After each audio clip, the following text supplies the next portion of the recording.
आज या ठिकाणी कार्यालयामध्ये सांगोला विधानसभा मतदारसंघातील आमच्या कार्यकर्त्यांची एक तातडीची बैठक आयोजित केली होती.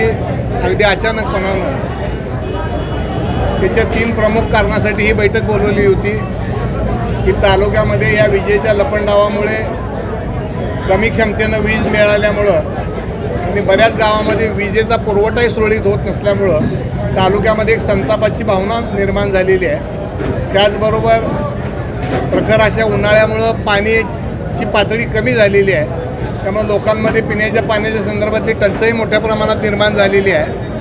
त्याचबरोबर ग्रामपंचायतीच्या निवडणुकाही आलेल्या आहेत. असा सविस्तर आढावा घेण्यासाठी आणि विशेषतः लाईट बोर्ड MSCBच्या घाळ कारभारावर कुठंतरी आता त्या संदर्भामध्ये आंदोलन करून ग्रामीण भागातल्या बळीराजाला दिलासा देण्याच्या संदर्भामध्ये ही तातडीची बैठक आयोजित करण्यात आली होती. या बैठकीला तालुक्यातील मोठ्या संख्येनं कार्यकर्ते उपस्थित होते आणि उद्याच्या सोमवारी MSCBच्या ऑफिसमध्ये जाऊन आम्ही सांगोला तालुक्यातली सगळी वीज सुरळीत करण्याच्या संदर्भामध्ये, त्याचबरोबर सकाळी 6 ते 9 आणि संध्याकाळी 6 ते 9चं जे लोड शेडिंग आहे ते अतिशय तालुक्यातल्या दृष्टीनं, त्याचबरोबर दूध उत्पादकाच्या दृष्टिकोनातून आणि शाळेच्या मुलांच्या अभ्यासाच्या दृष्टिकोनातून हे अतिशय घोर अन्याय या तालुक्यामध्ये होत आहे.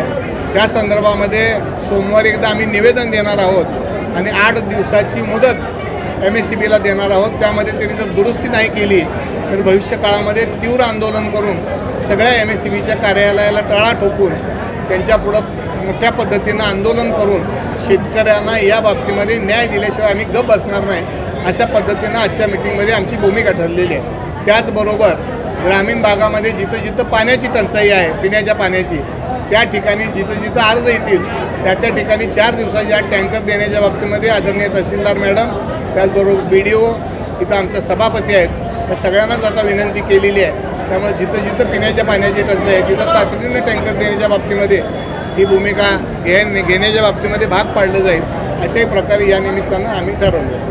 कर्जमाफी संदर्भामध्ये एक चाचकाट आहे, त्या संदर्भात तुम्ही काय पालकमंत्र्याशी बोलणार आहात का? त्याच्यामुळे कर्जमाफीची जी अट आहे त्या संदर्भात मी सगळ्यांच्या आपल्या कार्यकर्त्यावर चर्चा करून या आपल्या जिल्ह्याचे कर्तव्यदक्ष पालकमंत्री आदरणीय जयाभाऊ, त्याचबरोबर कृषी मंत्री आणि माझे सहकारी मित्र बर्ने मामा या दोघांनाही समक्ष भेटून त्या ठिकाणी ती कर्जमाफीच्या ज्या जाचकाठी आहेत त्या काढण्याच्या दृष्टिकोनातून निश्चितपणानं प्रयत्न करेन.